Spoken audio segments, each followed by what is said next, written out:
যে রোগের নিয়তে আপনি জমজম খাবেন ওই রোগ ভালো করে দিবে কে?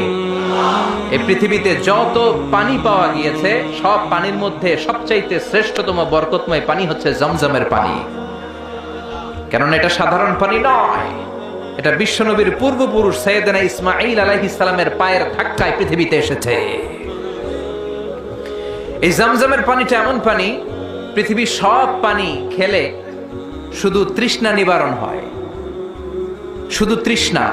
If you are thirsty, you can have the water of Zamzam. আপনার তৃষ্ণা চলে যাবে, পাশাপাশি আপনার ক্ষুধাও চলে যাবে। পৃথিবীতে যত পানি আছে সব পানি শুধু তৃষ্ণা নিবারণ করে, কিন্তু জমজমের পানি তৃষ্ণা যেমনি নিবারণ করে পাশাপাশি ক্ষুধাও নিবারণ করে। কোন সুবহানাল্লাহ। এজন্য একটা দুইটা খেজুর আর জমজমের পানি আপনি খেলে সারা দিন সার্ভাইভ করতে পারবেন। চিল্লায় পড়েন আল্লাহু আকবার। আবার এই জমজমের পানি